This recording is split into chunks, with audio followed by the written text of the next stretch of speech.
Sebentar ya, sambil nunggu proses download. Saya baru download yang dari sebelah, karena tadi saya siapkannya di komputer sebelah, ternyata di komputer sebelah kita pakai untuk rapat yang lain. Dari jam 8 sudah paralel rapat. Kok jadi curcol sih, Pak?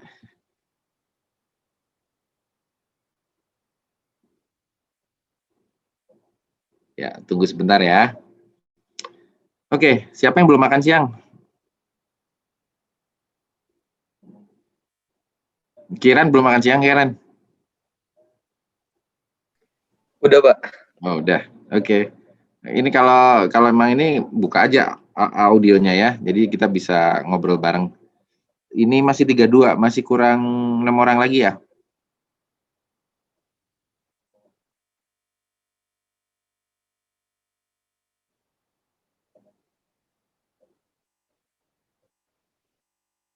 Dengan promosi. Kemudian kalau sejajar atau hanya diputar itu namanya rotasi, dan kalau turun namanya demosi. Nah, proses ini kan selalu ada di dalam proses HR ya, atau human resources. Seseorang dalam bekerja pasti akan punya jalur karir yang ditempuhnya. Dari sisi perusahaan akan memberikan namanya karir path atau jalur karir.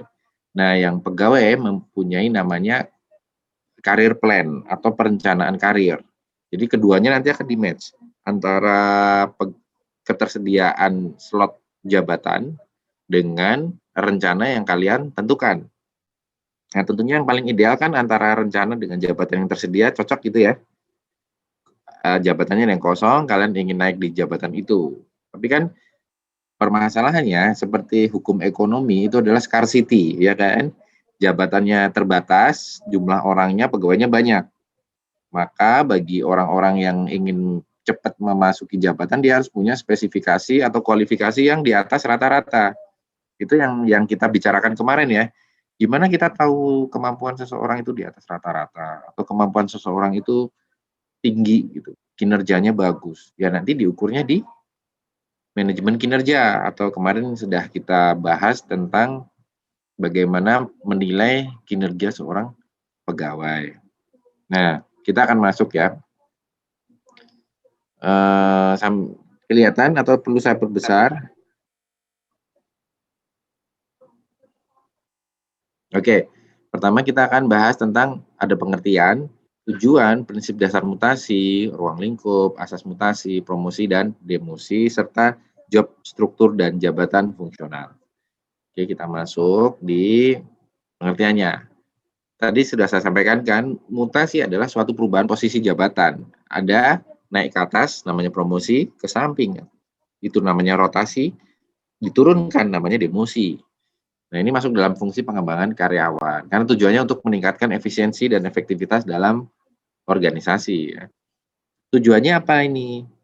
Satu, meningkatkan produktivitas. Kemudian ada dua, menciptakan keseimbangan antara komposisi dan tenaga kerja. Seperti saya sebutkan tadi, jabatannya kan terbatas, tapi pekerjanya banyak. Maka di sana kan ada muncul yang namanya kompetisi ya. Terus yang ketiga, memperluas atau menambah pengetahuan karyawan. Ya kalau karyawan dirotasi dari satu unit ke unit yang lain, kan dia jadi merasakan vibrant dari unit yang lain kan. Awalnya misalnya dari teknis statistik, kemudian dipindah ke area IT. Jadi dia tahu nih, cuman memang dia butuh kerja keras untuk bisa masuk ke dalam dunia IT, karena basis keilmuannya kan dia di statistik kan. Jadi semacam pertukaran knowledge itu ada di sana nanti. Terus menghilangkan kebosanan atau kerutinan. Seseorang kalau yang udah duduk lebih dari 3 tahun di satu posisi, pasti bosen kan ya? Kalian udah 3 tahun bareng-bareng nggak nih di kelas ini? Atau ganti-ganti temannya? Oh ganti-ganti, nggak bosen jadinya ya? Ini baru, jangan-jangan baru saling kenal nih ya, di tingkat 3 ini ya? Oh iya, bener. Oh belum kenal dekat berarti kalian ya? Fani udah kenal sama Muhammad? Muhammad siapa, Pak? Nah, ini Muhammad siapa ini? Al-Fatah. Al-Fatah ya, udah kenal? Oh, dulu pernah sekelas Pak, tingkat 1. Oh, pernah sekelas? Iya.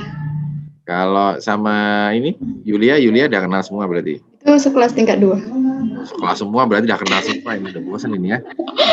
Berarti ya. Oke, saya lanjutkan. Kalau di kantor, namanya kantor itu kan nggak kayak kelas ya. Kita begitu masuk suatu kantor itu kan akan stay di situ ketika posisi jabatan kita ada di situ. Kecuali nanti ada proses reorganisasi atau perombakan, baru kita nanti dipindah. Atau misalnya karena satu kebutuhan, contohnya ada kabupaten yang kosong jabatannya. Nah, kamu ada di kabupaten yang bertetanggaan gitu kan, terus ditawarkan dengan posisi di kabupaten sebelah, kamu mau nggak gitu misalnya. Oh mau gitu. Jadi nanti akan dipromosikan ke kabupaten sebelah dengan posisi yang lebih tinggi, itu biasanya seperti itu. Oke, terus yang terakhir itu adalah mengatasi perselisihan karyawan.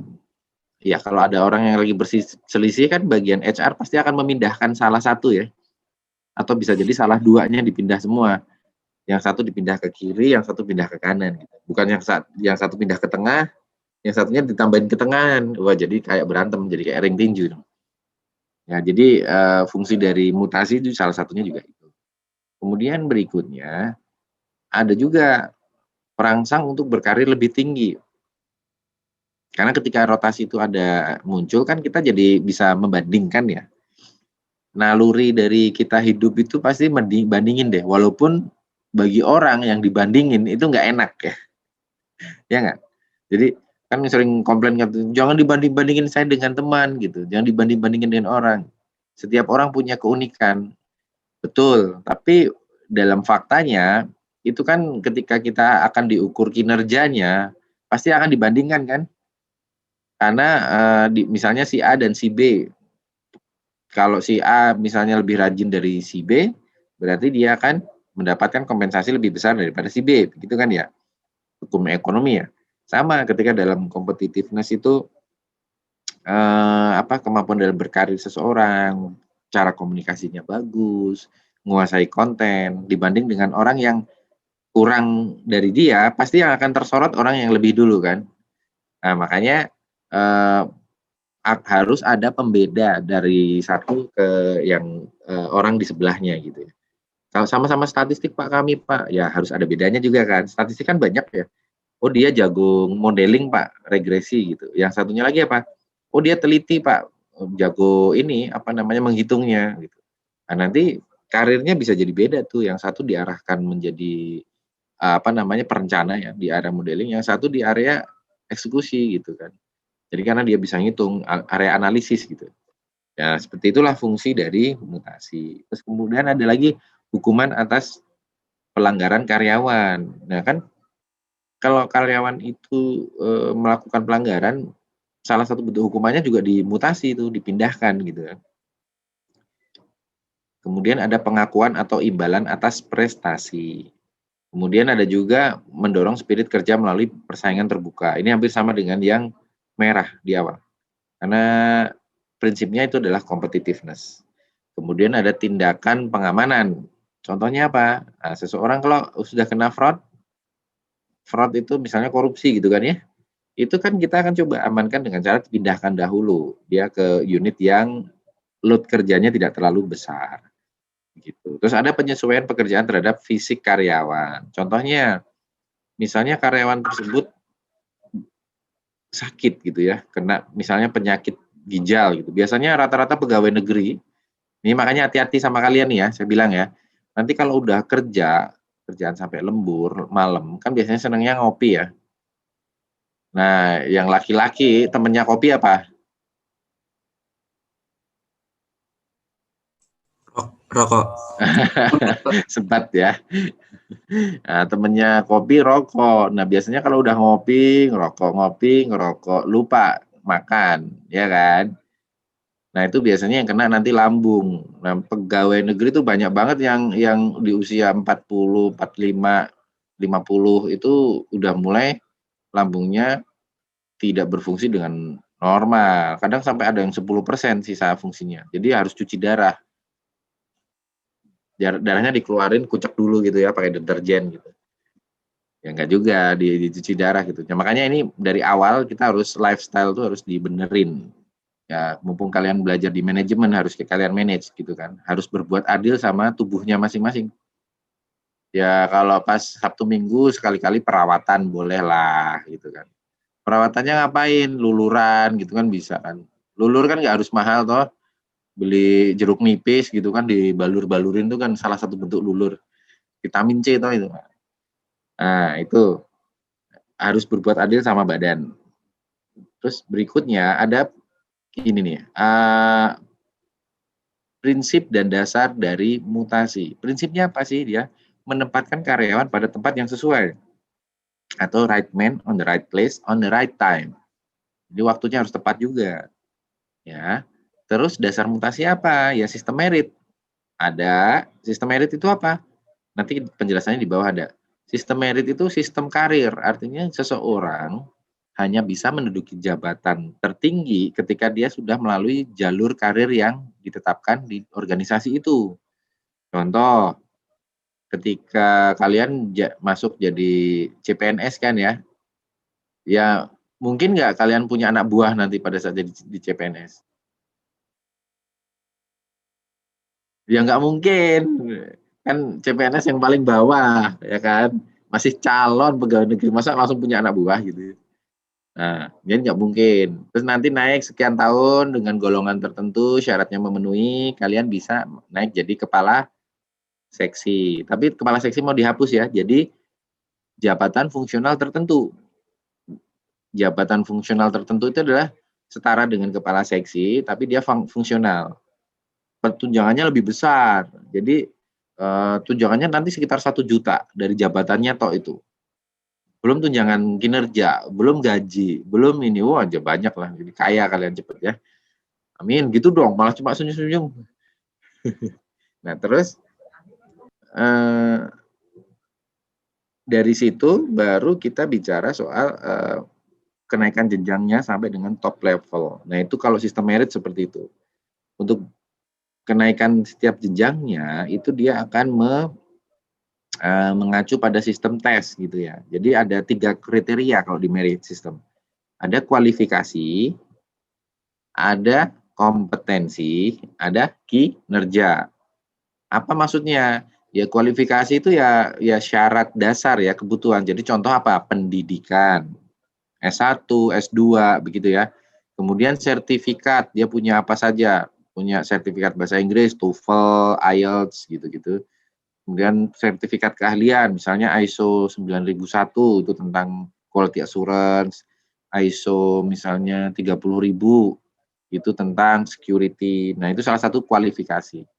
Kemudian yang kedua, ada yang namanya kompetensi. Kompetensi itu kemampuan. Kemampuan itu bisa bentuknya ya kemampuan komunikasi, kemudian kemampuan analisis, kemudian kemampuan beradaptasi, dan seterusnya. Ada banyak jenis-jenis kemampuan. Itu kompetensi. Terus yang terakhir adalah kinerja. Kinerja itu berdasarkan ya hasil kerja dia ya, bagus atau enggak, banyak atau enggak, kemudian sesuai target enggak. Nah, itu adalah part dari sistem merit. 3 komponen itu yang dijadikan pertimbangan, 3 itu begini ya, bukan begini ya. Nah, gini ya, 3 itu yang jadi trigger untuk kita analisis si pegawai ini layak nggak naik. Kemudian ada namanya seniority system. Nah, senior system ini yang mendasarkan pada ya yang senior pertama masuk itu dianggap memiliki pengalaman yang lebih luas dibanding yang baru masuk. Cuman gini ada kelemahan juga, nanti kita bahas di bawah ya. Kemudian ada spoiled system. Spoiled system ini ya yang sistem yang sebenarnya, nah spoiled itu apa sih? Tumpah kan ya. Jadi ketika kita punya ekses sumber daya, itu kan akan tumpah kan. Nah itu bisa jadi nanti pada posisi-posisi tertentu ditempati orang-orang yang baru aja masuk misalnya. Contohnya misalnya kalau dalam perusahaan keluarga, anaknya baru lulus kuliah nih, sama papahnya dimasukin ke perusahaannya dia. Dia mulai dari staff dulu nggak? Enggak kan? Karena dia anak perusahaan, jadi kayak bakri gitu misalnya ya. Masuk kan langsung dia dari manajer apa dulu. Nah itu yang di spoil itu ada begitu. Kemudian ini nih, ada yang namanya match system, tadi yang sudah saya jelaskan ya. Adalah mutasi karena yang sifatnya ilmiah, objektif, dan merupakan dasar mutasi yang baik. Karena satu, output produktivitas, dua, semangat kerja naik, jumlah kesalahan menurun, presensi dan disiplin meningkat, jumlah kecelakaan menurun. Saya jadi ketularan Desi nih tadi nguap. Oke, terus ini lagi ya. Nah, di sini seniority didasarkan pada usia kerja, pengalaman kerja, kemudian biasanya muda dan berprestasi akan frustasi ini yang model seperti ini.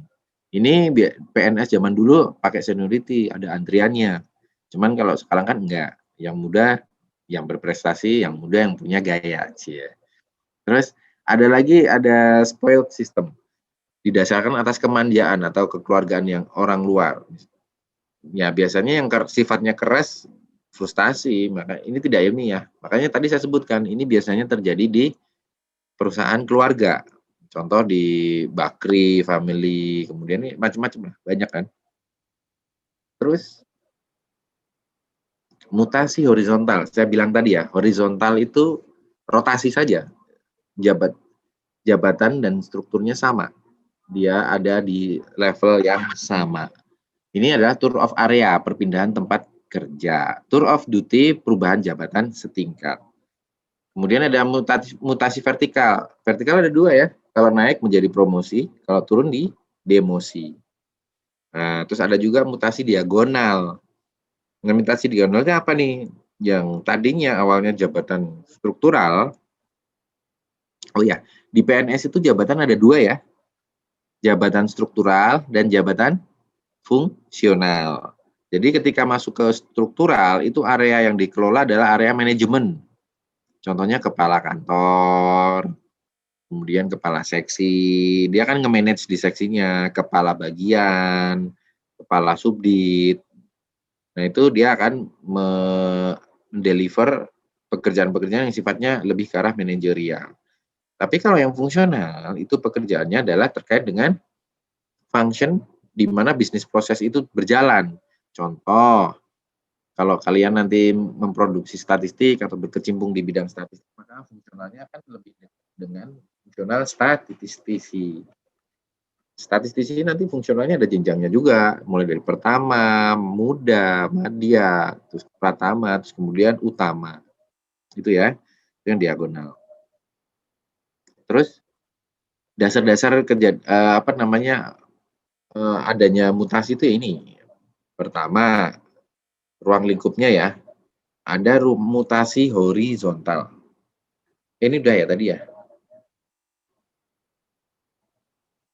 Nah, ini sebentar. Sebab terjadinya mutasi. Nah, pertama adalah alasan atas permintaan sendiri. Kalian bisa nggak mengajukan mutasi? Pak, saya pengen pindah gitu, bisa nggak? Untuk sekarang nggak bisa, Pak. Oh iya, sekarang kan masih di kelas ya, nggak bisa ya. Duduk di kelas saya mau pindah kemana? Maksudnya nanti kalau udah kerja, bisa nggak ngajuin pindah? Bisa kan? Tapi ada syarat-syaratnya pindah. Nanti akan saya jelaskan. Di BPS sendiri, sekarang ini dasar yang digunakan adalah Perka BPS nomor 6 tahun 2013. Saya share kan di situ, di materinya kan. Nah, mulai sekarang, mulai dibaca tuh aturan itu. Aku boleh pindah nanti tahun keberapa ya? Terus harus bagaimana ya? Nah, itu mulai dibaca-baca. Nah, saya kembali. Ada alasannya yang kuat. Sebentar ya, saya minum dulu ya.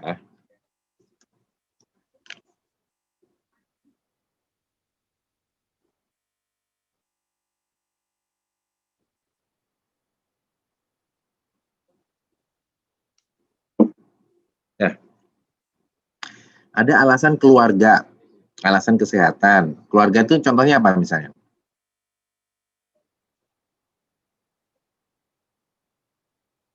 Kalau kalian pindah, contohnya apa? Fani kayaknya mau ngomong tuh. Apa, Van? Istri, Pak. Oh, istrinya kenapa? Jauh. Istrinya jauh. Siapa tadi yang ngomong? Oh, Gaga. Gaga istrinya jauh, Gah? Kan belum nikah, Pak. Oh, belum. Lah kok bisa bilang jauh? Itu tadi kan sebab yang keluarga, Pak. Oh, sebab keluarga. Ya, betul, Gaga. Untung nggak kejebak kamu jawabnya. Coba jawab, iya Pak, sebenarnya udah punya. Gitu. Nah, maksudnya contoh, ya tadi karena istrinya penempatannya nggak sama, bisa jadi kita minta pindah satu tempat. Kemudian ada masalah kesehatan, misalnya ada di area penempatan kesehatannya, area penempatan kerjanya nanti tidak ada fasilitas kesehatan yang mencukupi. Contoh nih misal ya, amit-amit kalau terjadi, kalau bisa jangan ya, maksudnya gini, tiba-tiba ada kecelakaan gitu kan, kecelakaan terjadi, terus ada patah tulang. Nah ternyata di kabupaten tempat kamu bekerja itu rumah sakitnya baru tipe A gitu, baru selesai dibangun hanya untuk penyakit-penyakit yang sifatnya ringan begitu kan. Nah itu adanya untuk patah tulang seperti itu adanya di di daerah tertentu. Nah itu kamu bisa berhak untuk mengajukan pindah untuk perawatan kesehatan. Kemudian ada suasana kerja. Suasana kerjaan maksudnya apa nih Pak? Jadi kalau saya nggak mood, boleh dong saya ngajuin pindah. Boleh kan? Boleh, tapi kesempatan ditolaknya besar. Masa gara-gara nggak mood minta pindah gitu. Nah, itu harus jelas. Contohnya apa nih? Bisa tidak dapat uang pindah dan belum tentu jabatannya sama. Ini konsekuensinya. Suasana kerja yang dimaksud di sini misalnya gini, kalian nanti punya masalah dengan teman sejawat. Misalnya nih, teman sejawatnya pokoknya membuat satu masalah dengan kalian lah, misalnya minjem duit nggak dipulang-pulangin gitu ya, sampai ratusan juta gitu misalnya. Terus kalian jadi nggak nyaman kerja kan, ini aku yang minjemin kok kesannya kayak aku yang nagihin terus gitu, bukannya dia yang sadar diri bayar gitu misalnya kan. Nah, jadi nggak nyaman pola kerjanya bisa ngajuin pindah. Terus ada lagi. Next,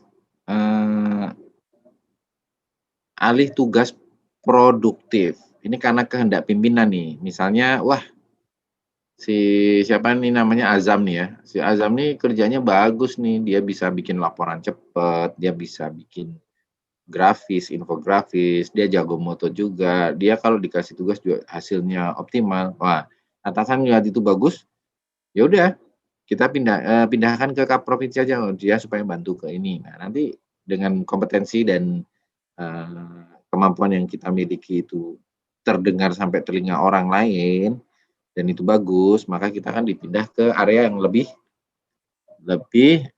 besar tanggung jawabnya, tapi lebih banyak fasilitasnya, misalnya ke provinsi, misalnya ke pusat, dan seterusnya. Terus ada lagi nih yang berikutnya. Nah, ini yang sudah saya jelaskan tadi ya, nggak perlu saya ulang ya. Jadi di sini ada mutasi PNS dalam satu instansi, antar kabupaten dalam provinsi, antar kabupaten kota, antar provinsi, kemudian antar daerah dan pusat. Kemudian ada ini nih, mutasi dari waktu. Ada permanent transfer, ada temporary transfer. Yang permanen apa ini? Mengalihkan jabatan baru ke dalam jangka waktu yang lama. Nah, kemudian kalau yang temporary transfer, pemindahan sementara yang nantinya dapat dikembalikan kepada si pegawai gitu. Nah, ini sampai di sini ada yang mau ditanyakan di slide sampai slide 12. Pak, kalau dosen itu berarti udah permanen, Pak ya? Kalau dosen sebenarnya nggak permanen, bisa pindah juga, tapi dia harus mencopot gelar dosennya. Misalnya dia fungsional dosen gitu ya, terus dia ingin pindah ke daerah, berarti dia kan dosen, sertifikat dosennya dia taruh kan, jadi mungkin pindah menjadi statistisi gitu, bisa. Tapi biasanya melalui tes dulu nih, dia masih bisa ngikuti nggak gitu. Dan sebaliknya ya, yang dari statistisi yang di daerah ketika pengen jadi dosen ya silahkan pindah. Nah, statistisinya diletakkan dulu atau dinonaktifkan dulu jabatan fungsionalnya, Baru nanti setelah pindah minta diaktifkan atau ikut ujiannya menjadi jabatan yang baru, misalnya jabatan statistisi gitu, jadi ikut ujiannya. Kira-kira begitu. Ada lagi? Izin bertanya Pak, Mhm. kalau untuk pegawai BPS yang merangkap menjadi dosen itu gimana Pak? Pegawai BPS yang merangkap jadi dosen, kayak saya dong. Apanya yang gimana? Boleh nggak Itu gitu? juga harus menaruh jabatan dosennya gitu Pak, jabatan fungsionalnya atau gimana ya Pak? Nggak ngerti juga sih sebenarnya. Sekarang gini, kalau dosen, kalau yang secara profesional kan dia akan mengikuti fungsional dosen. Nah, yang jadi fungsional dosen itu akan mendapatkan tunjangan dosen kan. Kalau sama kayak guru, ada namanya apa, sertifikasi ya. Ada tunjangan dosen dari Dikti dan lain-lain. Dikti ya. Nah, kalau saya ini statusnya bukan dosen karena saya sekarang menjabat di struktural. Jadi bisa memilih, saya memilih menjadi dosen atau struktural. Tapi ketika switch memilih tadi, kita saya mau jadi fungsional dosen aja lah. Saya harus ikut ujian dulu. Layak nggak saya menjadi dosen? Nanti ada instrumen ujiannya gitu. Cuman karena kalau misalnya udah struktural kita ya udah milih salah satu gimana. Cuman kalau tugasnya untuk mengajar itu nggak lepas. Jadi posisi saya sekarang misalnya contoh seperti saya bukan posisi mengajar sebagai dosen secara profesional, tapi sebagai dosen iya. Cuman status saya di ke-PNS-an saya adalah pejabat struktural gitu. Kira-kira gitu kiranya ya. Ketangkap nggak? Kebaca nggak? Jadi pengen jadi Iya, dosen Pak. Kiran? Enggak sih Pak, Kenapa enggak? enggak pandai ngajar Pak. Oh, ini pandai. Intan, kalau Intan? Ini di kelas ini ada yang pengen jadi dosen?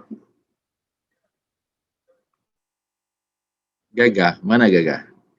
Gagah pengen jadi dosen? Enggak, Pak. Pengen jadi kepala BPS, Pak. Wes, Kabupaten. kok kecil amat kepala BPS kabupaten. Tadi udah mau tepuk tangan ditambahin kabupaten. Cita-cita tuh yang tinggi. Cita-cita kalau nggak tinggi namanya bukan cita-cita. Pohon pepaya nggak tinggi. Ya, oke. Tapi di antara kalian nggak ada yang mau jadi dosen nih, beneran nih? Anak bimbel biasanya mau, Pak. Anak bimbel itu siapa? Di sini nggak ada yang namanya anak bimbel, saya nggak pernah lihat nih. Ada Daris, ada Joyce, nggak ada yang namanya anak bimbel nih. Yaski Pak, Yas. Oh, Yaski. Mana Yaski? Mana suaranya? Sis. Mana Yaski? Yas? Oke, kita lanjut aja ya. Karena gini, dosen itu menarik loh sebenarnya. Pekerjaannya kan selalu update ya. Dia menyampaikan ilmu yang selalu up to date gitu ya. Kan jadi awet muda gitu kan. Terus ketemunya sama mahasiswa-mahasiswa yang masih lucu-lucu ini gitu kan. Jadinya kita selalu awet muda kan jadinya. Ya, ini contohnya nih. Nah. Oke, next. Kita akan bicara soal asas promosi. Jadi ada 3 jenis ya. Ada asasnya itu ada 1 kepercayaan. Kemudian ada lagi yang namanya objektif atau keadilan dan ada formasi. Ya, kepercayaan ya sifatnya ya karena pimpinan percaya dengan yang bersangkutan karena dia jujur, punya kecakapan dalam bekerja, kemampuan dan punya kriteria yang pas lah sama pimpinannya. Ini prinsip kepercayaan. Ada juga yang prinsipnya objektif atau keadilan. Penilaiannya adil, dihindari dari KKN dan bukan like or dislike. Ini biasanya sifatnya lebih dibuka ya, lebih ke open bidding begitu ya, siapapun bisa menjadi peserta di sana. Terus ada formasi, tersedia dan berdasarkan evaluasi yang cocok untuk mereka. Mereka itu siapa ya? Yang di 1 unit itu. Karena kalau formasi itu prosesnya diawali dengan disurvei dulu, kerjaannya apa saja, kemudian dikonversi dari kerjaan itu kalau dijadikan 1 jam, kira-kira dapat kuantitasnya berapa. Kita belum bicara kualitas, baru kuantitasnya, banyaknya berapa. Nah, baru dari situ ketahuan jumlah kursi yang dibutuhkan atau jumlah pegawai. Halo? Masih dengar suara saya?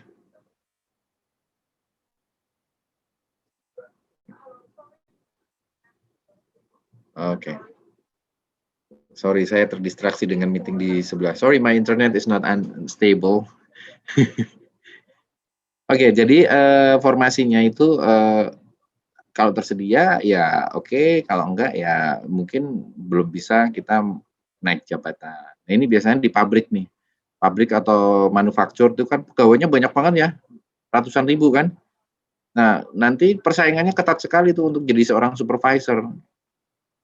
Yang awalnya jadi karyawan, nanti akan diangkat jadi supervisor, kan tergantung formasinya ada berapa. Sedangkan pas di level kepegawaian, pegawai itu kan jumlahnya ribuan kalau buruh itu ya. Makanya mereka ya udah seperti seorang fungsi aja, menjalankan fungsi. Misalnya bayar packing, assembling begitu ya. Oke, next ada juga ini nih lagi. Dasar promosi, ada senioritas, tadi sudah disampaikan ya, ada kecakapan dan ada kombinasi antara senioritas dan kecakapan. Kalau bisa ya yang senior dulu, kenapa? Karena yang senior itu dewasa. Nanti kalau ini biasanya yang suka memakai sistem senioritas. Ini dulu PNS juga begini, tapi sekarang nggak gitu. Terus ada kecakapan. Kecakapan itu biasanya terkait dengan kompetensi yang dia punya, kemampuan skill yang dia punya. Terus ada juga kombinasi dua-duanya ya, antara udah senioritas dan yang kecakapan. Terus berikutnya, ini dia nih, syarat dari promosi. 1, kejujuran, disiplin. Nah, ini bisalah kalian baca ya.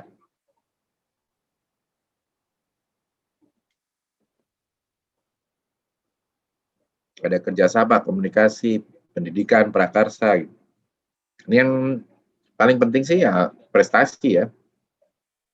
Karena seseorang yang berprestasi kan untuk diangkat lebih tinggi, promosi gitu. Nanti rekan-rekan kerja nggak akan membuli kan. Oh iya dia pinter, dia jago, dia bisa apa-apain, diminta tolong juga entengan orangnya gitu. Wajar kalau dia dipromosikan. Kan nanti akan timbul stereotip yang seperti itu ya. Tapi kalau sebaliknya, wah dia males, kerjaan juga nggak selesai, outputnya jarang, kok dia bisa naik ya? Nah itu baru akan menimbulkan julid-julid itu tadi ya. Jadi kok bisa sih dia, Nah, sebuah organisasi yang dewasa makanya akan memilih seseorang pasti dengan komponen penimbang yang banyak, termasuk tadi usia, kemudian apalagi kemampuan dia untuk mengolah, kemudian kemampuan dia untuk menganalisis dan lain-lain. Nah, terus ada tujuan dari promosi. 1, memberikan pengakuan jabatan imbalan pada jasa mereka yang berprestasi. Ini clear ya. Terus meningkatkan kepuasan pribadi, status sosial, dan penghasilan karyawan. Ada lagi merangsang karyawan untuk makin bergairah, bekerja, berdisiplin tinggi. Contoh misalnya kalau kayak di McD itu kan ada Employee of the Month gitu kan. Jadinya teman-teman pekerja yang lain juga akan melihat, wah bulan depan harus saya gitu. Nah semua orang berpikir begitu kan. Tapi tetap yang terpilih kan 1 gitu kan. Jadi oh ya ini dia. Kalau yang udah sering melakukan kan berarti pegawainya itu dalam kurun waktu tertentu semangatnya akan terus terjaga kan. Suatu saat saya akan dapat gitu. Karena kalau yang ikut jadi Employee of the Month kan dapat tambahan ya, entah insentif, entah outing, masih banyak lah. Terus ada multiplier efek ya dalam pengisian jabatan kosong. Kemudian memberikan kesempatan karyawan untuk mengembangkan kreativitasnya. Kemudian menambah atau memperluas pengalaman kerja dibanding dengan wilayah yang lama gitu ya. Terus memungkinkan persaingan yang sehat dan objektif. Oke, di antara tujuan mutasi ini yang menurut kalian paling sering muncul yang mana?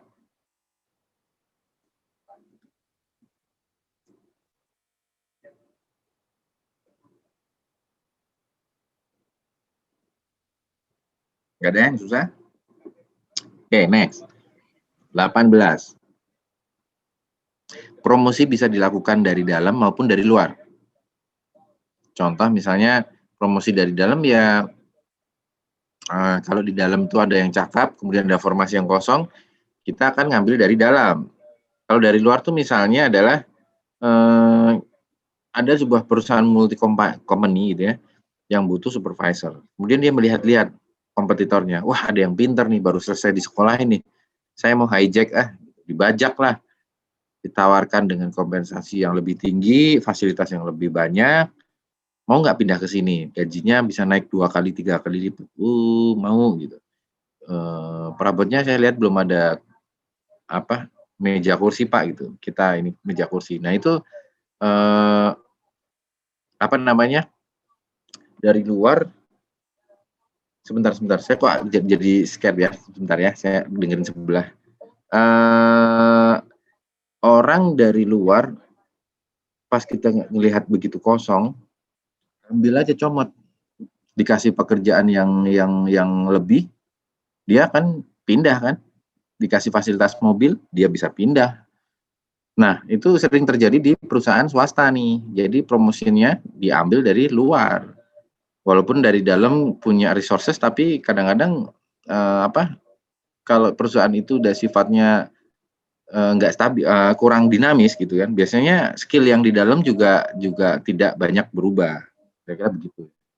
Sekarang nih dibuka nih pegawai negeri, udah bisa promosi dari luar loh, dengan adanya PPK PNS ya.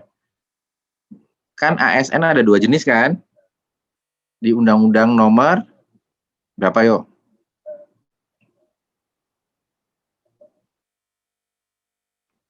Ayo, Undang-Undang tentang ASN. Langsung deh pura-pura ngeliat-liat catatan. Saya coba Bernal. Undang-Undang nomor berapa Bernal tentang ASN? Kurang tahu, Pak. Gimana kurang tahu? Desi. 5 bukan Pak. Tahun? 2014. Ya, betul. Nah, di dalam Undang-Undang nomor 5 tahun 2014 itu kan ASN ada 2 jenis. Coba Rizkina.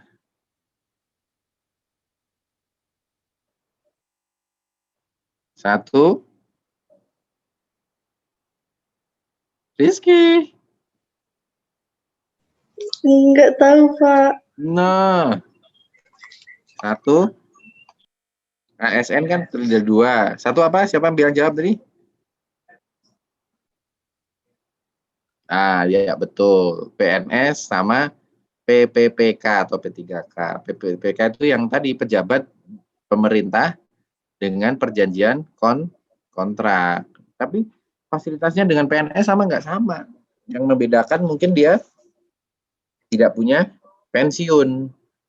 Cuma secara jabatan jabatannya bisa lebih tinggi dari PNS. Misalnya dia langsung jadi kepala bagian atau langsung jadi kepala provinsi. Ya kalau yang sumber di dalam nggak ada, PPPK bisa juga menjadi kompetitor kan. Itu yang terjadi. Oke, kita lanjut dulu sebentar sampai di halaman 19. Nah, kalau demosi itu dilakukan untuk menurunkan level dari yang sekarang menjadi yang satu level di bawahnya biasanya. Ini biasanya karena pelaksanaan kerja yang kurang baik, tidak seperti yang diharapkan, terus mungkin kurang disiplin dan kurang jujur. Nggak disiplin dan kurang jujur bisa sangat terjadi itu. Kemudian dipindahkan ke pangkat yang lebih rendah atau tidak berpangkat. Nah, kemudian ini kenapa bisa terjadi? Misalnya karena efek samping dari promosi ini ya, kesalahan pilih. Salah pilih. Bisa jadi nggak salah pilih? Seorang pejabat dilihat kayaknya dari luar tuh dia kerjanya luar biasa gitu. Tapi ternyata setelah menduduki jabatannya kok nggak produktif ya gitu. Bisa, sangat bisa terjadi itu. Itu misalnya mengurangi kewibawaan pimpinan, menurunkan moral mereka yang setingkat. Contoh dia kualifikasinya belum masuk, terus dia menjadi seorang pejabat, rekan-rekan sejawatnya kan jadi seolah-olah orang lihatnya kan biasanya kecenderungan orang melihat itu kan jeleknya ya. Pernah dapat cerita nggak, satu tembok itu udah bagus semua, bersih, mulus gitu, tiba-tiba ada batu bata satu yang belum diplester. Maka mata orang tertuju kemana? Yang bersih luas itu, atau satu batu bata yang nongol, belum diplester? Yang satu bata biasanya kan? Karena yang nyempil gitu biasanya jadi pokok perhatian. Sama, ketika ada satu yang nggak perform, nggak bagus, maka yang dilihat seolah-olah semua yang di jabatan itu nggak bagus. Ingat masih di tahun 2000-an, zaman pajak itu ada Pak Gayus Tambunan, ketangkep bahwa dia korupsi, ya kan? Akhirnya pajak dicap bahwa pajak korupsi, koruptor, korupsilah mereka isinya. Jadi orang nggak mau bayar pajak selama beberapa tahun itu. Pendapatan negara jadi susah sekali. Siapa yang rasanya nggak, yang pernah jatuh cinta siapa? Pernah kan kalian pasti semua? Rasanya jatuh cinta itu sama kayak ngelihat Pak Polisi di jalan raya. Deg-degan kan? Enggak, Pak. Oh enggak ya? Apalagi kalau ada plang, razia gitu kan, itu rasanya kayak jatuh cinta itu. Punya SIM, Pak. Hah? Udah punya SIM nggak deg-degan, Pak. Udah punya SIM nggak deg-degan ya? Tapi nggak pakai helm, ya sama aja deg-degan. Terus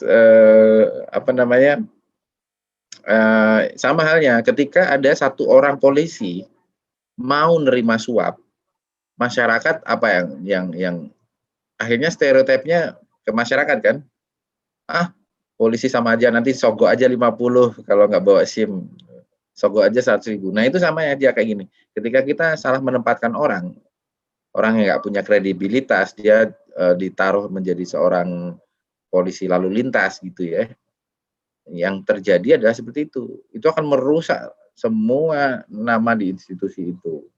Itulah makanya nanti jangan sampai orang BPS ketika nanti mencacah atau kalian dapat tugas lapangan yang SOP-nya harusnya door to door, tiba-tiba kalian ya udahlah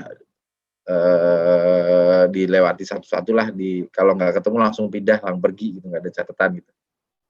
Nah itu nanti orang kan sempat ada yang lihat, tuh dia kok nembak ya, maksudnya cuman di atas kertas aja ya nembak. Nah itu akhirnya orang nggak percaya kan, oh orang BPS kayak gitu tuh cara kerjanya, pantesan angkanya begini-begini, padahal nggak gitu ya.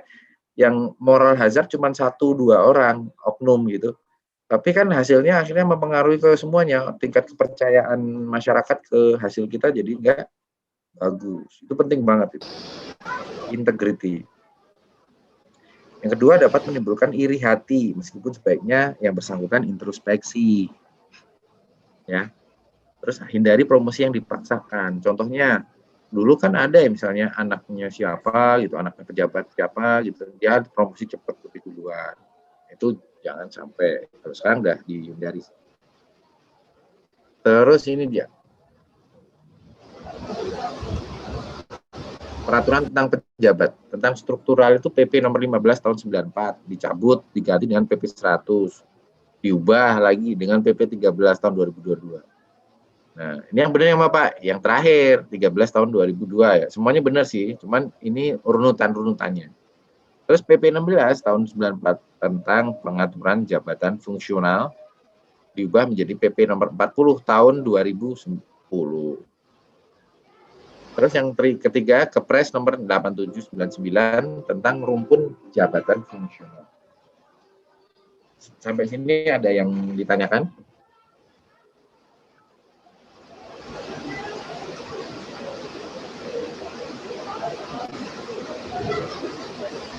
Belum ada yang ditanyakan?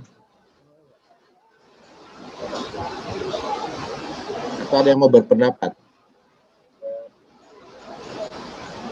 Pak mau tanya, Pak. Boleh. Siapa nih? Pasti, Pak. Oke, kenapa pasti? Kan misalnya ada seorang yang magang tuh Pak, misalnya dia magang di rumah sakit.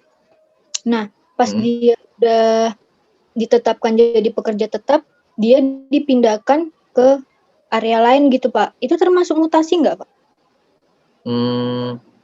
Ulangi coba, dia ditempatkan di area rumah sakit. Dia masih magang nih Pak di rumah sakit. Terus dia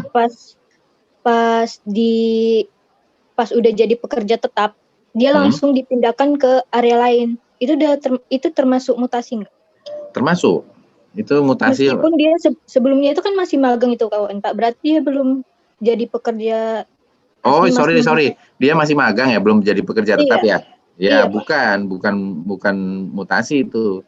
Jadi sama aja kalau misalnya kamu masih di STIS gitu ya. Bukan di STIS ya. Kalau di PNS sih enggak ada. Kalau di di PNS itu kan tahun pertama masih CPNS. Ya kan? Nah, kalau dia masih jadi CPNS itu kan belum lengkap hak-haknya untuk bisa pindah atau dirotasi, itu biasanya belum. Makanya ketika akan mau ada rotasi atau mutasi itu nunggu dulu seseorang jadi PNS dulu. Nah, itu yang terjadi sekarang. Ini Fani ketawa-tawa sih. Kenapa Fani? Oh, nggak apa-apa. Oke. Oh, ini yang dipindah Fani ya? Makanya ketawa ya. Tadi di rumah sakit mana Fani?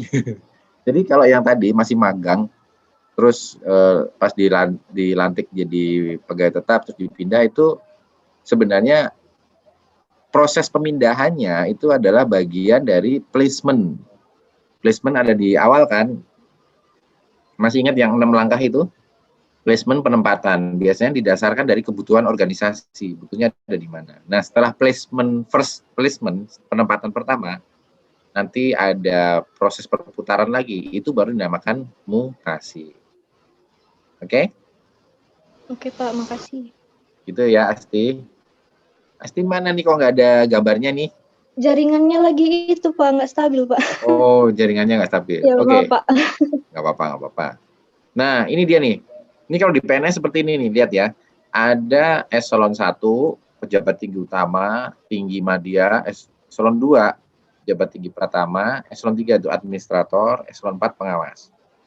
Nah, ini rencananya eselon 3 dan 4 di BPS mau dihapus, tapi tidak semua.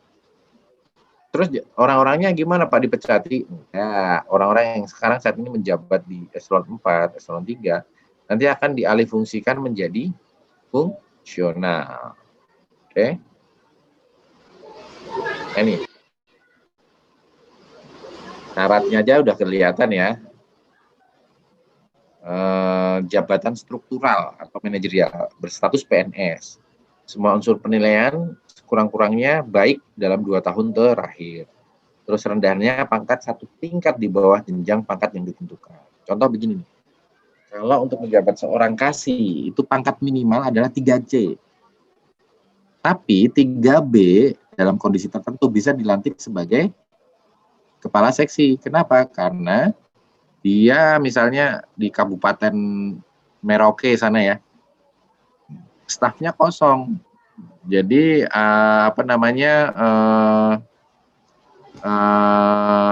jabatan kasihnya bisa langsung diisi ketika seseorang udah golongan 3B. Ini ada di prasyarat ini, serendah-rendahnya 1 pangkat di bawah jenjang pangkat yang ditentukan. Nah, contohnya begitu. Makanya teman-teman yang ditempatkan di kabupaten itu lebih cepat karirnya dibanding yang ditempatkan di pusat atau kota besar atau Jawa. Ya karena kan jenuh ya kalau di Jawa atau kota-kota besar. Formasinya tuh penuh. Ibaratnya yang senior saja belum tentu diangkat di jabatan tertentu gitu kan. Tapi kalau yang di kabupaten punya keuntungan, dia bisa langsung cepat di golongan 3B langsung bisa dilantik menjadi kasih. Keuntungannya apa? Kalau masih di golongan 3B jadi kasih, nanti ketika dia naik pangkat lagi ke 3C, dia cukup waktu 1 tahun. Jadi dalam pegawai negeri itu kan ada pangkat ya. Pangkat itu ada 1A, 2B. Contoh kalau kalian lulus dari STS, nanti kan pangkatnya 3A kan. 3A ke 3B itu butuh 4 tahun. 3B ke 3C 4 tahun 4 tahun. Jadi 4 tahun 4 tahun 4 tahun gitu setiap golongan. Tapi kalau kalian menduduki jabatan ada pengecualian tertentu. Misalnya kepala seksi.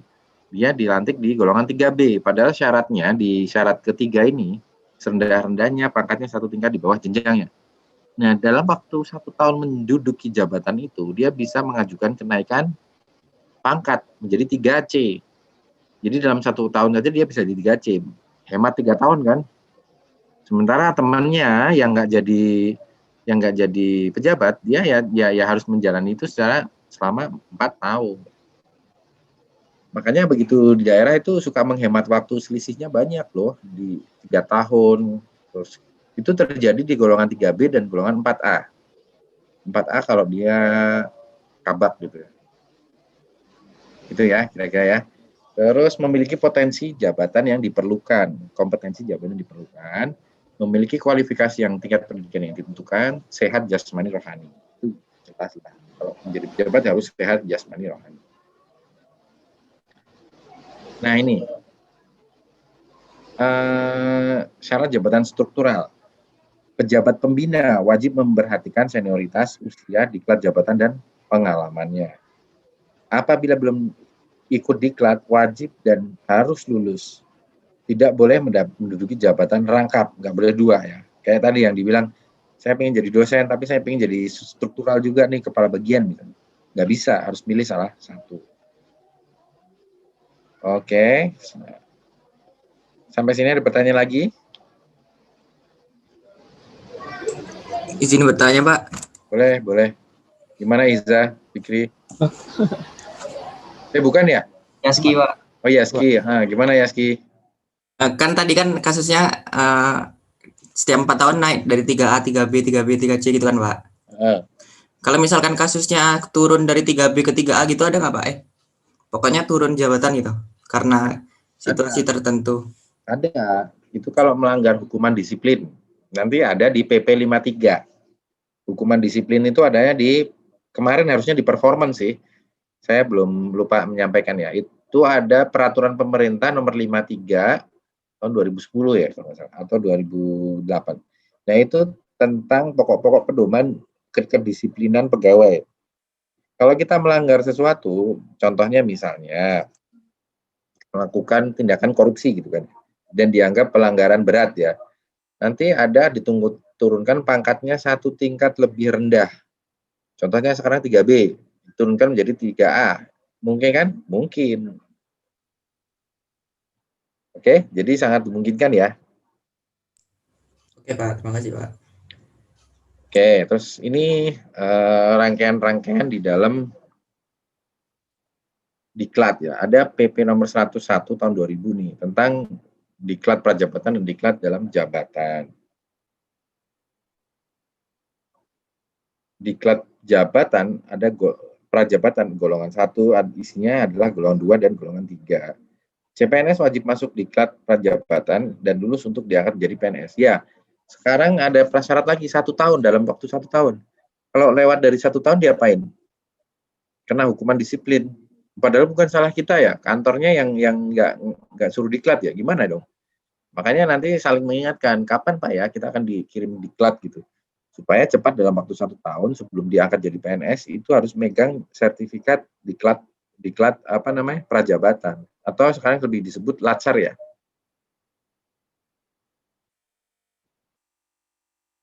Oke. Ini aja lah. Diklat untuk ngapain ya? Jelas untuk mengembangkan pengetahuan. Terdiri dari diklat kepemimpinan dan diklat fungsional serta diklat teknis. Ada 3 ya, jadi ya. Nah, ini berikutnya, ini dia nih. Eselon-eselon yang tadi saya bilang. Eselon 1A, 2B, 3C, 4D gitu. Ini beda dengan yang pangkat ya. Kalau pangkat ini yang golongan pangkat itu yang ini. Terendah, tertinggi itu. 4D, 4E, 4C, 4E, 4C, 4D. Sampai sini paham cara baca tabelnya?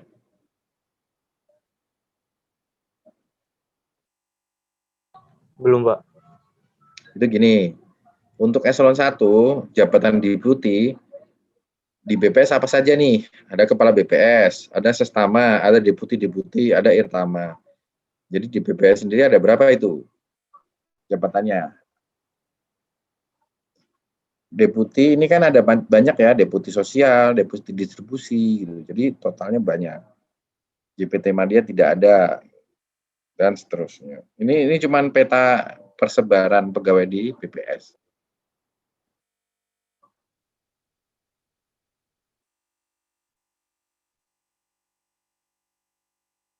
Oke. Saya lanjutkan. Ada keputusan Kepala BKN nomor 43 2001 yang diatur lebih lanjut dengan PKBKN nomor 213 nih tentang pedoman penyusunan SKJ, standar kompetensi jabatan. Jadi untuk bisa menduduki jabatan tertentu, kita harus punya standar yang jelas. Misalnya tadi skillnya punyanya apa saja, itu harus clear, kompetensinya harus clear sampai di situ. Terus ada dalam rangka peningkatan profesionalitas PNS perlu standar, ya, sama ya. Kompetensi adalah kemampuan, ini sama yang di depan. Nah, standar kompetensi jabatan itu nanti dipecah menjadi kompetensi umumnya yang harus dimiliki oleh setiap orang, itu biasanya ditetapkan oleh BKN. Terus kemampuan khusus, standar kemampuan khususnya itu kemampuan yang spesifik dibutuhkan di organisasi tersebut. Kalau BPS, kemampuan khususnya apa kompetensinya? Ya, statistik dan ilmu komputer gitu ya.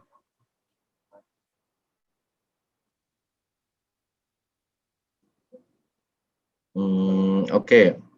Di BPS ada bidai suara, statistisi, pranata komputer, peneliti, dosen, dan lain-lain itu ada. Kalian tinggal pilih dari sekarang, mau jadi yang mana. Supaya nanti langkah-langkah ke depan jadi lebih mudah. Yang berikutnya, nah sekarang apa bedanya dengan jabatan statistisi atau jabatan fungsional tertentu? Itu adalah seorang pegawai yang diberi tugas, tanggung jawab, wewenang, ya maksudnya melakukan tugas-tugas di area fungsi gitu. Saya penasaran loh, Fani dari tadi senyum-senyum nonton apa? Soalnya layarnya kedip-kedip, ini drakor ya? Enggak, Pak. Dari tadi ada aja yang bikin lucu. Loh, apa yang bikin lucu? Lingkungan, Pak. Tadi ada orang. Oh, lingkungan. Di depannya ada adiknya gini ya? Enggak punya adik, Pak. Oh, enggak punya adik. Jadi anak, paling kecil kamu ya? Oke, BPS sebagai instansi pembina itu punya 2 kewajiban yang harus dibina. Yang satu, BPS harus membina jabatan fungsional statistisi. Yang kedua adalah pranata komputer. Keuntungannya apa? Ya kita bisa membina sesuai dengan standar yang kita inginkan. Kalau pembinanya ada di tempat lain, misalnya kayak peneliti, itu pembinanya siapa? LIPI kan, Lembaga Ilmu Pengetahuan Indonesia ya. Nah itu kita harus nyerahin angka kredit atau kumnya itu ke sana, ke LIPI. Kalau di kita sendiri kan kita jadi lebih tahu. Angka kredit adalah satuan nilai dan tiap butir. Sekurang-kurangnya 80% harus berasal dari unsur-unsur utama. Ini nanti kalau kalian belum lihat bentuk barangnya belum paham nih. Tapi kalau udah lihat nanti clear kok. Kemudian bagi statistik ahli untuk kenaikan pangkat mulai golongan 3B harus menghasilkan angka kredit dari unsur pengembangan profesi. Terus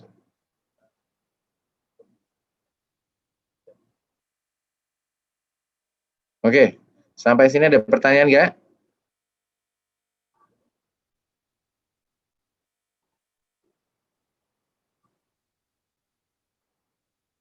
Nah, ini adalah pemetaan untuk jumlah jabatan-jabatan komputer nih. Bisa bertanya, Pak? Kenapa? Mau nanya, Pak. Boleh. Siapa nih? Bernaldo, Pak. Bernal. Kenapa Bernal? Saya mau nanya, itu kan dari tadi kita bahas yang naik jabatan kan, Pak. Nah, kalau saya misalnya nih ada rencana mau keluar dari BPS, Pak. Itu gimana? Ya nggak masalah, kalau mau keluar dari BPS kan ada syarat-syaratnya. Jadi misalnya membayar TGR atau tuntutan ganti rugi. Itu biasanya sudah dihitung oleh Kementerian Keuangan. Kalau kalian melakukan pendidikan selama sekian tahun, misalnya 4 tahun, terus tidak ingin bekerja di BPS, nggak masalah. Nanti yang penting gini, nanti setelah kalian lapor, pengen keluar, nanti akan ada tuntutan ganti rugi dari negara. Karena udah dihitung biasanya selama kuliah 4 tahun, selama kuliah misalnya 3 tahun, kalau D3. Nanti ada hitungannya, per tahunnya berapa, dikali agregatnya berapa, baru nanti dikembalikan uang itu ke negara. Begitu kira-kira, Bernal. Bernal ada rencana? Nah, yang saya maksud itu setelah habis masa jabatan apa? Oh, Dinas, Pak. setelah selesai ikatan dinas, boleh, nggak apa-apa. Jadi kalau misalnya ikatan dinasnya 8 tahun, terus setelah 8 tahun pengen keluar, gitu ya, nggak pengen jadi PNS, bisa. Itu biasanya istri-istri tuh, udahlah di rumah aja gitu kan, nggak mau kerja gitu kan, ngurus anak gitu, terus akhirnya keluar. Kalau ikatan dinasnya udah selesai, silakan, nggak masalah gitu. Kan udah menjadi prioritas masing-masing orang. Oke, Bernal, thank you ya. Ada lagi yang lain? Pak, izin bertanya. Boleh, silakan. Saya waktu itu pernah dengar cerita cutting dari cutting saya. Ada dia lulus dari STIS itu langsung.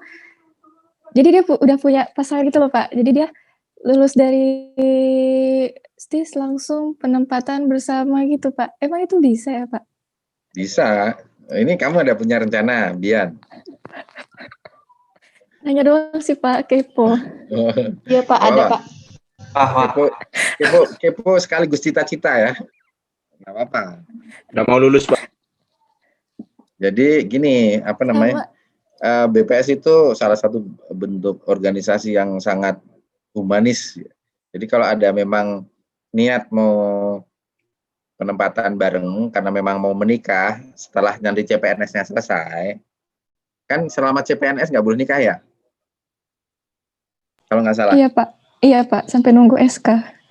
Sampai nunggu SK PNS. Nah, misalnya tunangan dulu gitu ya, atau ya pokoknya jangan nikah dulu, tapi masih udah satu tempat gitu loh. Nanti bisa ditempatkan, nanti tinggal dicek mana. Tapi yang sering kejadian, nah ini, walaupun udah minta penempatan satu tempat, gak jadi nikah mereka. Nah, ini cutting ada yang cerita gitu nggak?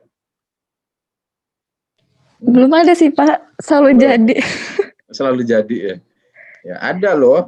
Jadi ada yang udah minta penempatan satu tempat, di tengah jalan nggak jadi mereka. Malah nikahnya masing-masing sama orang lain loh kan. Belum jodoh mungkin Pak. Nah iya makanya. Tapi ya berusaha bolehlah untuk cari tempat ya. Kalau beda angkatan itu emang bisa ya Pak? Wah ini kamu menjurus sekali. Kamu emang Memang ada Pak, memang udah ada. Oh kamu sama cutting gitu. Nah kalau beda jurusan, beda angkatan, misalnya kakak kelas atau adik kelas nih, kamu adik kelas kan ya? Gimana Pak maksudnya? Kamu calonnya adik kelas kamu, jadi kamu penempatan duluan gitu? Enggak sih Pak. Oh, sebaliknya, ya. Kalau yang begitu, biasanya ya tergantung, misalnya si calon kamu itu penempatannya misalnya di mana? Di Maluku. Sekarang di mana dia? Enggak Pak. Kok malu-malu jadinya? Masih skripsi. Oh, Masih baru mau. skripsi. Jawab lah, Bel. Siapan Pak. Dia penempatan nanti misalnya anggaplah di Kendari gitu ya, atau di ya sebut saja mana, Padang Sidempuan gitu misalnya. Ya selama nanti IPK kamu masih masuk, kan itu kan ada kayak di kalian sendiri yang bikin programnya ya kalau nggak salah ya. Misalnya ranking sekian, IPK sekian, nanti peluang untuk bisa penempatan di provinsi itu berapa persen gitu kan, ada kan ya aplikasinya ya, kakak kelas kalian yang bikin ya simulasi begitu.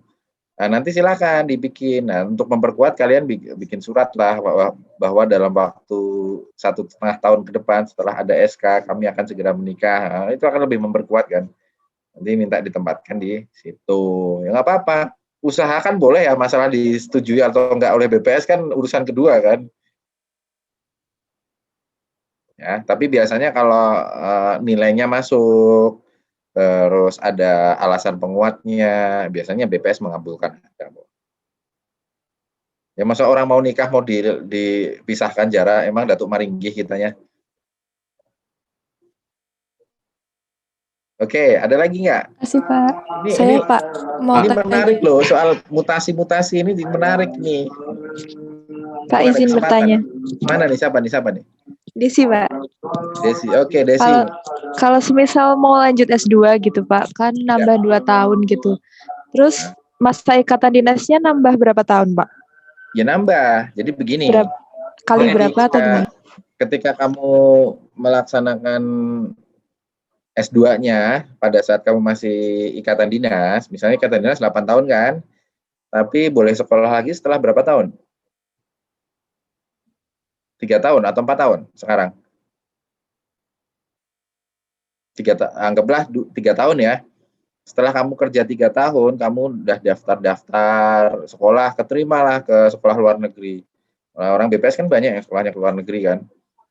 Nah, yang terjadi adalah ikatan dinasmu tuh berhenti dulu. Jadi misalnya kan tahun ketiga kamu berhenti kan, masih punya sisa berapa? 5 tahun kan. Nah, terus pas berhenti itu kamu sekolah 2 tahun untuk S2 kan. Kalau di perjanjian ikatan dinasnya 2N juga, berarti kan 4 tahun. Ya kan? Nah, 4 tahun ditambah dengan yang tadi diberhentikan tadi berapa? 5 tahun, berarti nambah lagi jadi 9 tahun setelah pulang dari S2. Gitu. Oke? Oke, Pak.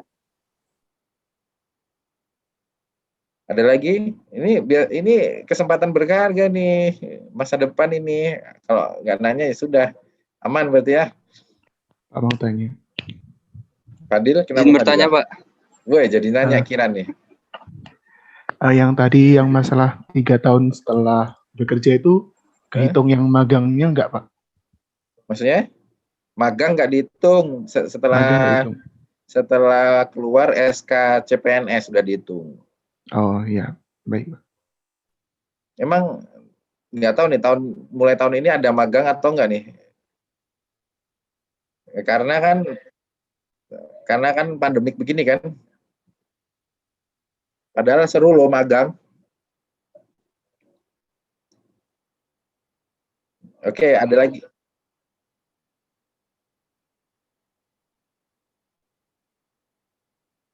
Oh, disuruh bikin kopi. Ya bener-bener kayak kerja lah, gimana masa disuruh bikin kopi. Emang di mana yang disuruh bikin fotokopi, ngeprint gitu? Kalau dengar cerita Pak. Dari cutting? Iya ada Pak. Oh, ya tergantung sih. Kalau kamu magangnya di OB ya disuruh bikin kopi, bersihin ini. Lah kan magangnya di area OB gitu kan.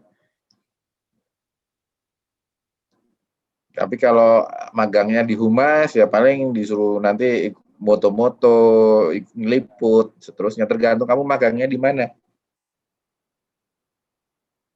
Tapi setahu saya jarang yang disuruh bikin kopi, kecuali kamu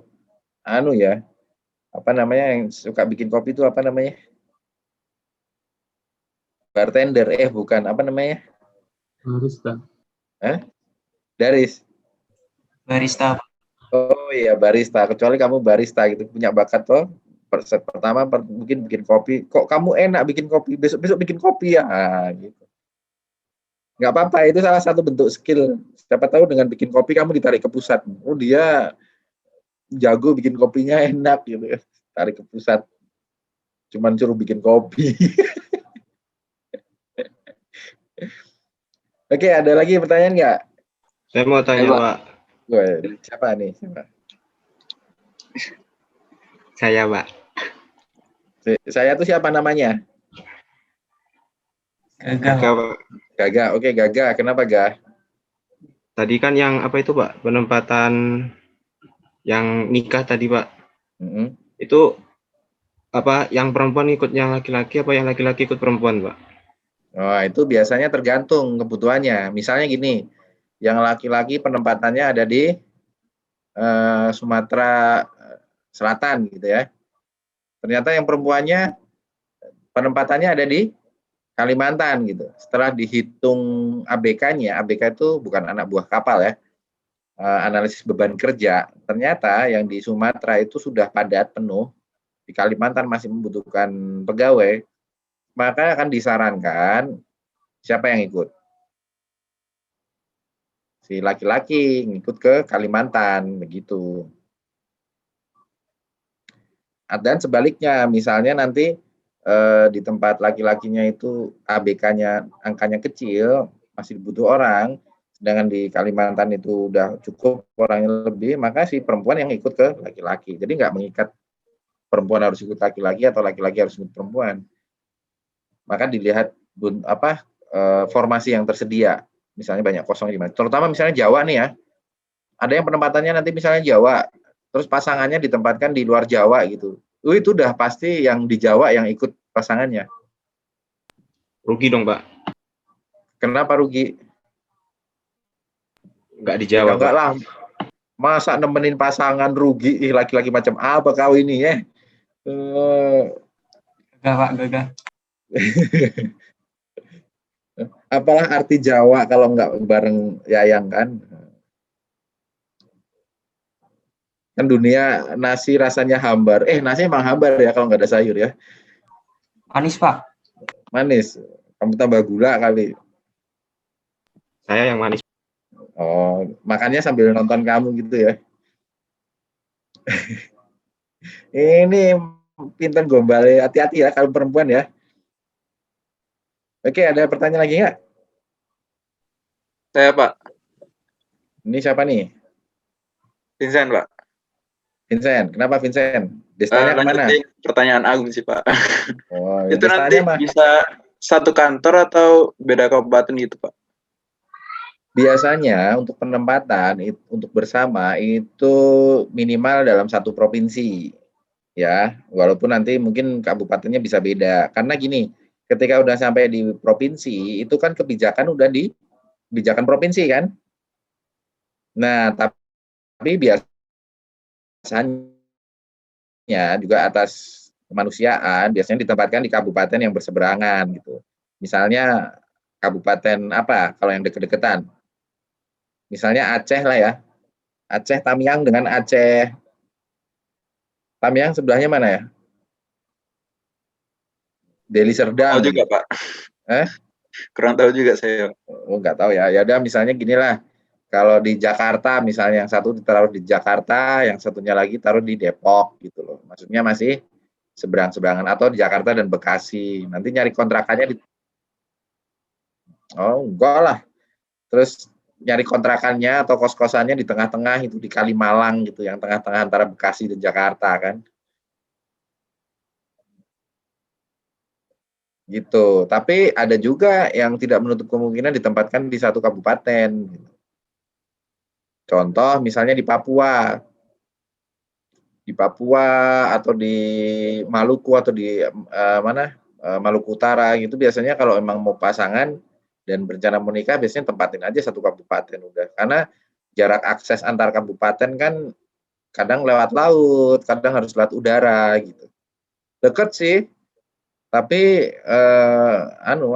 berbukit-bukit, bergunung-gunung gitu. Sebenarnya deket gitu. Cuman kan nggak ada akses jalan gitu ya naik pesawat. Jadi lebih jauh dulu malah naik pesawatnya muter dulu ke mana Jayapura dulu baru balik lagi ke sana gitu. Atau apalagi ada pertanyaan lagi nggak? Nah, ini yang biasanya nanya-nanya nih udah punya gambaran ini. Mau tanya Pak. Woi Joyce, bukan Joyce? Saya Pak. Nanya di grup tadi. Itu kan bahasnya kalau pasangannya itu orang BPS atau dari STIS. Kalau pasangannya dari luar Pak, entah itu dari luar atau anak kedinasan lain gitu, gimana Pak? Ya dia ngikut kita. Meskipun kedinasan lain, Pak. Iya, biasanya ya kan nggak ada urusannya berarti dengan BPS, ya berarti ya dia yang akan ngikut kamu dong. Itu salah satu ujian cinta kan, dia ngikut nggak sama kamu sih.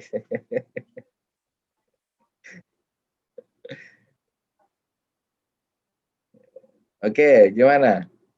Kecuali dia udah penempatan duluan ya gitu. Misalnya dia kakak kelas, dia udah penempatan di mana, di kabupaten mana gitu kan, Medan gitu misalnya. Kamu misalnya kamu NTT ya Joyce. Misalnya dia di Rotendao. Nias. Oh Nias, ya, misalnya di Medan atau Nias gitu ya. Terus dari kedinasan lainnya dia penempatan duluan kan. Nah, tinggal kamu penempatannya disatuin aja satu kota atau satu provinsi dengan dia, satu kota gitu kan. Yang terpenting syarat kualifikasinya masuk ya. Kan suka ada urut-urutan IPK gitu kan ya. Saya nggak tahu masih berlaku nggak sekarang. Oke. Terus tapi nggak bisa misalnya kedinasan dia penempatan di Yogyakarta gitu kan.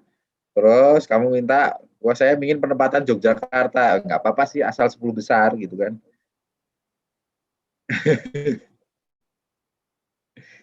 Makanya masih bisa diusahakan dari sekarang. Ini bagi para pejuang cinta, gunakan sisa 1,5 tahun itu mendapatkan IP yang terbaik gitu kan.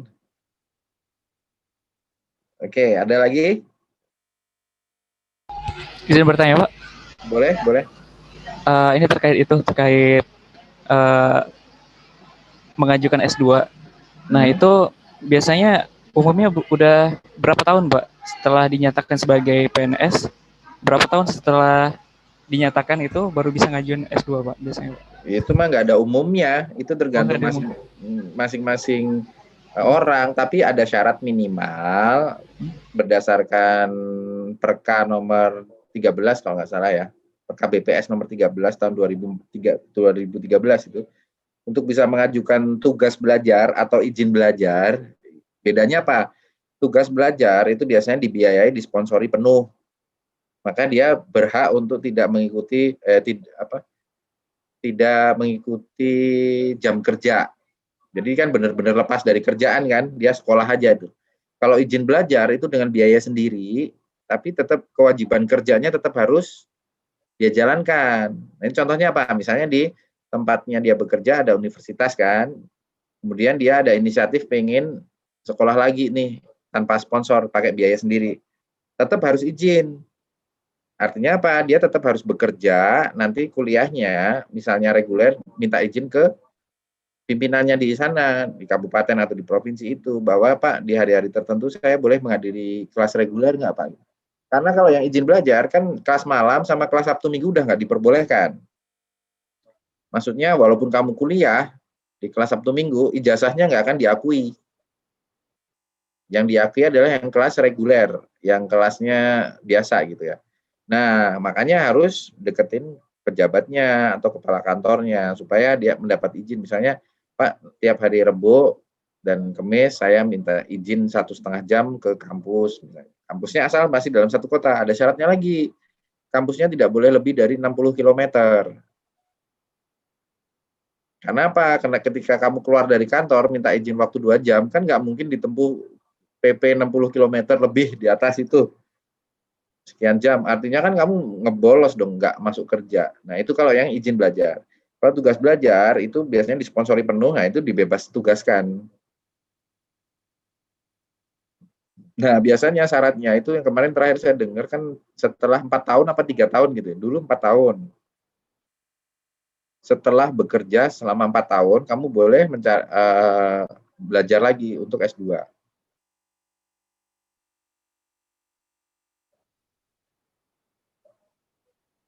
Oke. Makasih Pak. Pak, izin bertanya. Oke. Kalau yang tadi kan ada tugas belajar sama izin belajar. Kan haknya juga beda-beda. Terus kayak waktu harus nambah waktu pengabdiannya gitu Pak. Waktu ikatan dinasnya. Apakah dua-duanya sama atau beda? Beda. Kalau yang izin belajar itu nggak ada ikatan dinas. Kan nggak ada biaya negara yang dikeluarkan. Dan kamu tetap bekerja, artinya pada saat kamu melaksanakan izin belajar tadi, kan tidak ada yang dirugikan negara. Tetapi harus dengan sepengetahuan kepala kantor. Kecuali kalau yang tugas belajar, kan kamu seharusnya melakukan gaji yang kamu terima, itu kan harusnya untuk melakukan tanggung jawab kamu kan. Tapi tetap digaji, tapi kamu sekolah. Itu kalau yang tugas belajar, itu gaji tetap jalan loh. Enak kan? Sekolah digaji, terus apalagi? Makanya ketika pulang kamu nggak bisa nggak keluar, maka ada tuntutan ganti rugi. Jadi penghitungan tuntutan ganti rugi adalah gaji yang dibayarkan dan tunjangan yang dibayarkan selama kamu izin belajar plus biaya tuition fee-nya. Tuition fee itu apa ya? Biaya SPP lah ya untuk belajar di kampus itu. Misalnya biaya belajarnya itu kalau S2 itu rata-rata sekitar 500 juta sampai 2 miliar. Nanti ya ganti ruginya 500 juta sampai dengan 2 miliar sesuai dengan ketentuan itu, plus gaji kamu selama 2 tahun. Misalnya 1 tahun gajinya 3 juta kan, 3 juta atau 5 juta lah, anggaplah 3 juta ya gajinya, plus tunjangannya 3 juta juga lah, jadi total 5 juta kan, 5 juta kali 24. Berapa itu? 100 sekian. Nah, nanti tinggal misalnya tadi ongkos biayanya 1,2 miliar tambah 120 juta, berarti 1,224 miliar. Biasanya yang keluar suruh bayar segitu. Ya nggak apa-apa kalau ada perusahaan yang tertarik, wah kamu misalnya pinter banget gitu ya, kayak Steve Jobs gitu ya. Terus ada yang mau bayarin kamu 5 miliar kayak di kontrak gitu, kamu harus kerja dengan dia 5 tahun, dibayar 10 miliar. Nggak masalah kan? Bayar aja kan, ganti ruginya cuma 2 miliar gitu kan, masih dapat 8 miliar. Betul nggak? Ada lagi nggak? Pak mau nanya lagi. Boleh. Terkait apa tadi untuk tugas belajar tadi, saya pernah dengar gitu entah dari casting atau dari teman, katanya. Ini siapa ya? Joyce Pak. Mana? Oh ya, Joyce. Kenapa Joyce? Saya pernah dengar dari casting sama teman-teman gitu. Katanya kalau mau S2 itu ada pengaruh penempatannya Pak. Saya katanya kayak kalau di pusat tuh lebih susah daripada yang penempatannya di daerah. Itu benar atau kayak mana Pak? Ada benernya. Contoh misalnya kalau kalian penempatan di Papua. Penempatan di Papua itu kan untuk sponsor-sponsor luar yang di luar BPS itu kan ada yang dipermudah. Contoh misalnya sponsor dari Australia, karena Australia kan pro daerah timur gitu ya, daerah timur supaya pengembangannya lebih cepat dan lain-lain gitu kan, jadinya mereka ingin orang-orang yang tugas di daerah timur itu cepat gitu. Jadinya ibaratnya begini, tidak ada masalah lebih cepat atau peluangnya lebih besar atau enggak, cuman passing grade-nya itu lebih rendah dibanding dengan daerah-daerah barat. Contoh misalnya passing grade di Papua itu cuma 70, passing grade Jawa itu 90, passing grade Sumatera 80 gitu ya. Artinya kalau kamu daftar beasiswa dari tempat itu, afirmasi tadi, tempat misalnya Papua, afirmasinya, kamu dapat nilai 71 aja udah masuk seleksi kan, nanti tinggal seleksi berikutnya. Kalau yang lolos dari sana banyak ya masih harus bersaing, tapi kalau enggak ya dengan nilai 72 aja di atas dikit dari marginnya udah bisa sekolah. Tapi kalau yang di Jakarta walaupun nilainya 90 ya belum bisa karena kan marginnya 90. Gitu loh ceritanya. Jadi tempat juga menentukan karena asumsinya yang ngasih beasiswa itu kalau di Jakarta kan memang fasilitas belajarnya banyak, kemudian dinamika untuk belajarnya banyak. Jadi kalau dikasih passing grade yang sama kan nggak adil kan. Jadi kalau emang saran saya, kalau emang mau pengen sekolah lagi S2 yang luar negeri, milih penempatannya Papua. Iya, biasanya Papua passing grade-nya lebih rendah. Jadi misalnya, oh saya 3 tahun lagi, nggak apa-apa lah, tinggal di Papua selama 4 tahun. Tahun keempat sekolahnya ke UK, keren nggak? Terus nonton Liga Inggris di sana sambil kuliah, ya kan? Ada lagi? Saya Pak, Oke, Natasha, kenapa? saya mau nanya mekanisme untuk penempatan di kementerian lain itu gimana ya Pak? Nah, itu yang belum dirumuskan tuh. Kan nanti nggak tahu mulai angkatan kalian apa di atas kalian ya, apa di bawah kalian? Yang ada 100 orang ya, kan tadinya 500 jadi 600 gitu ya. 100 orang yang akan ditempatkan di kementerian kan? Betul nggak itu? Iya, Pak. Nah, itu mekanismenya lagi dibicarakan di level BKN. Nanti bagaimana mekanismenya? Apakah cap-cip-cup random? Atau misalnya ranking berapa terbaik gitu? Atau ranking berapa di tengah? Atau ranking berapa sih? Kita nggak tahu. Nanti dilihat spesifikasinya, mereka membutuhkan orang yang seperti apa gitu. Tapi masa iya orang yang terbaik mau dilepas BPS, kan nggak mungkin, ya kan? Terus apa iya orang yang terburuk mau dilepas BPS? Ini bukan terburuk ya, maksudnya yang di bawah dilepas BPS gitu kan? Nggak juga kan? Ya nanti mekanismenya pasti ada, teman, itu lagi digodok di tempat BKN ya untuk mendapatkan pegawai. Kenapa Natasha pengen kerja di mana? Di kementerian apa masih di BPS? Enggak Pak, cuman nanya doang. Oh, ini ya biar nggak bosen ya di kementerian ya, karena nemu wajah-wajah baru. Iya Pak, statistik mulu kan. Oh, yes, gitu. Tapi di sana kerjanya tentang statistik juga, gimana kamu? Dan kamu nanti akan dianggap orang paling jago statistik di sana gitu. Ketemunya statistik juga dong. Oke, ada Tapi lagi? kan nggak bosen Mbak. Oh, nggak bosen. Ya. Tenang aja, di BPS juga nggak bosen kok. Saya nggak bosen.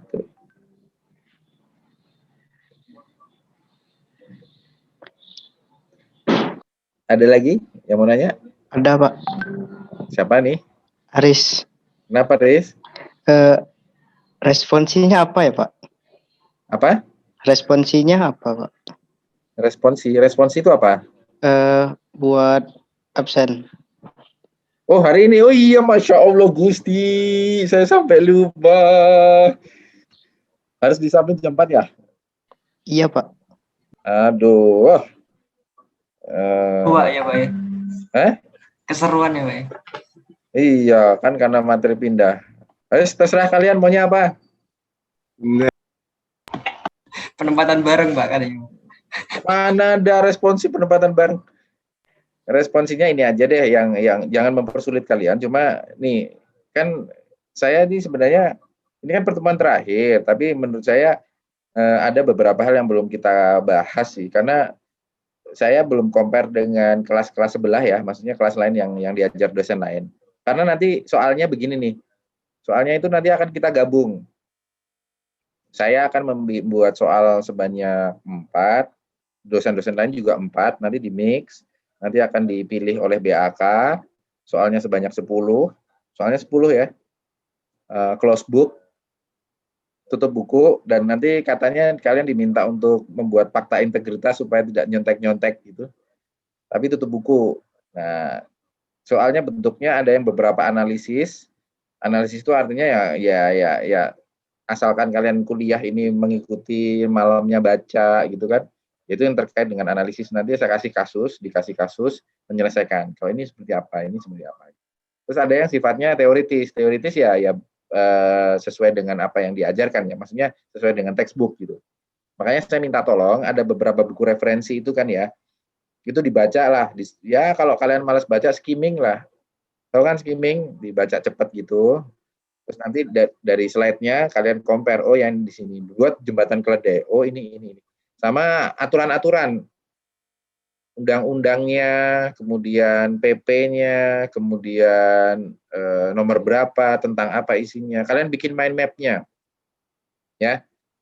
Oke. Kalau nggak gini, responsi untuk hari ini dibikin mind map aja tentang, nggak usah mind map deh. Nggak usah susah-susah deh, nanti kalian mau ujian pusing lagi, sakit lagi. Saya lagi yang salah.